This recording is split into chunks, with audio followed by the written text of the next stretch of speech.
Welcome back, everyone. We got today a student expose where our student has played 3 games with black, and in this first one, he's got 90%. It was a great performance. Let's see how the game panned out. Uh,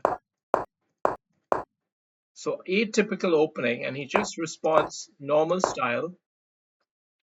White playing quite a few moves that are slow. So, very interesting computer recommendation pawn up here. I would have never considered that, in all honesty. Um, What is the thinking even? It's like sacrifice material and go for it.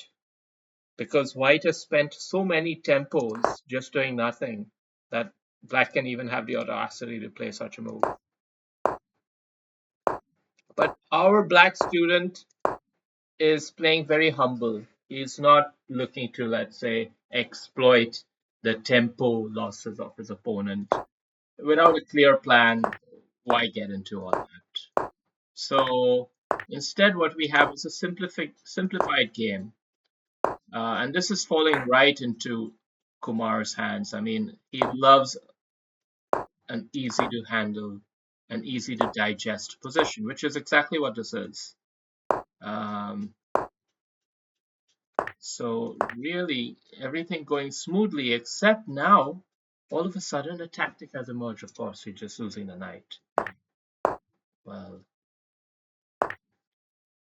now it's just your run-of-the-mill stuff, except here I have to say, you gotta trust your spidey sense a little bit more. You know, I know you're ahead by a lot, but his pieces are in a position where they can gang up on you. And you could find yourself staring down the barrel of a gun. All sorts of things are possible still here. Taking a pawn and leaving yourself at the mercy. Try what you can. I can handle it. You're asking for trouble. Asking for trouble. I don't think White played the right move. He should have advanced the pawn forward. That would have asked serious questions, right? Then how are you going to handle this? Are you going to play this move or what?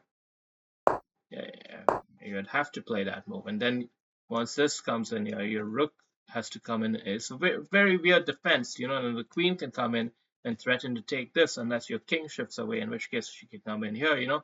All sorts of things can go wrong here. All right?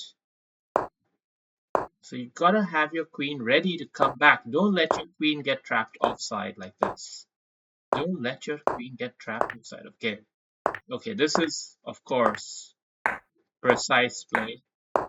Precise play and avoiding the repetition cleverly. And yeah, well, okay. A stylish double queen mating finish. Maybe not the most stylish since it took quite a few moves, but still. All right, here we got the next game, 81%. Main lesson from the first game was don't get your queen offside. Don't forget about the counter attack. Okay. All right. Here, our student is black and playing a relatively solid opening, but avoiding the line where he takes a pawn. He doesn't trust that free pawn.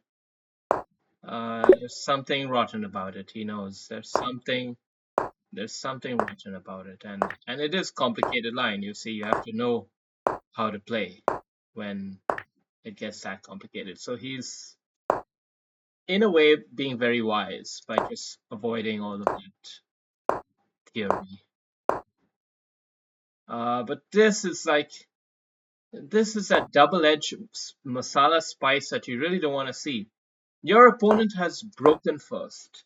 When your opponent breaks first and it's timed well, this is a well-timed shot, then you're not in a position to now suddenly try to bowl a slower ball outswinger. You gotta respect it. You gotta respect the ball. Just go back.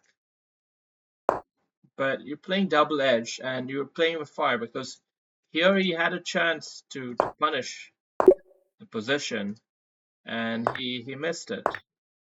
He would have had two pieces attacking yours at the same time, so he would have lost a material.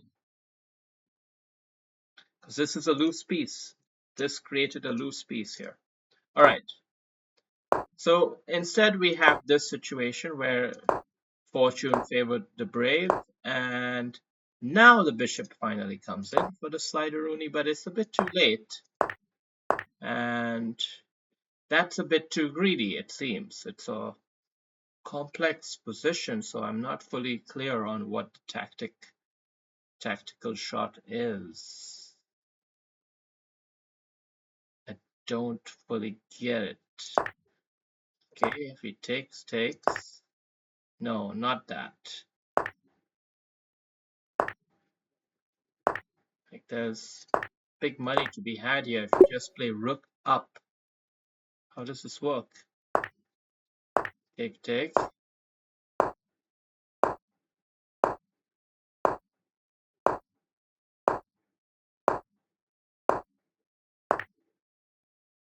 Well, it's more like a massive positional pressure advantage type of situation. It's not like some immediate tactic shit. All right. So instead we get a more playable position for white.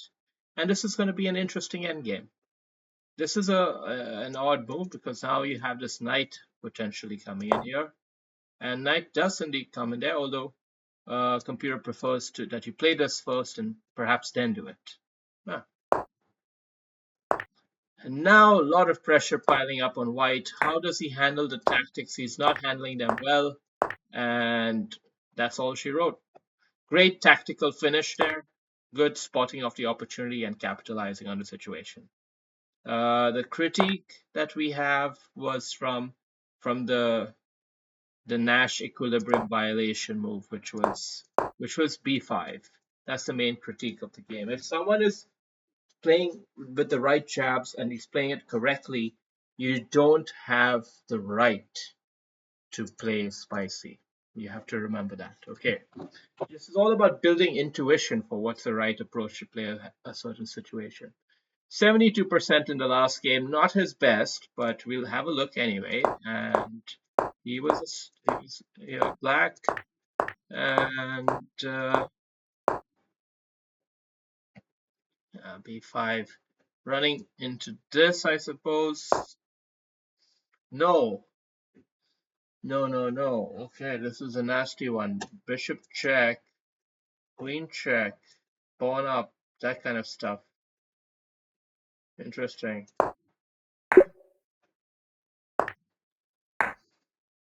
Queen check. The angle. Oh, that's so instructive actually.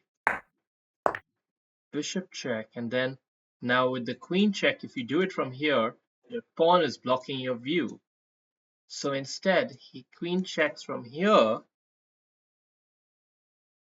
and it seems g6 is the best way to respond, but what? And that allows him to play this queen check here. Lovely check to win the queen. But what else could he do here? Couldn't there be something better? If he goes up here, I guess this bishop can get a bit nasty, or even from here. Queen check can come in right again anyway. Queen check comes in just simply again, and then repeats the same check there. So interesting. Good game. Good game. Okay. So we get to this situation. Black's getting a nice center, nice big center. Black likes a big center, and he wants to use his bishop for robustness and to help with the pawn break. Totally understandable plans. It doesn't seem to be optimal, but it's totally logical and clear. I think that's what you have to give credit to Black for, is to have clarity of thought, even if the thought itself is not fully clear. It's a huge blunder and it's just game over. Okay, I'm not going to analyze this one too much.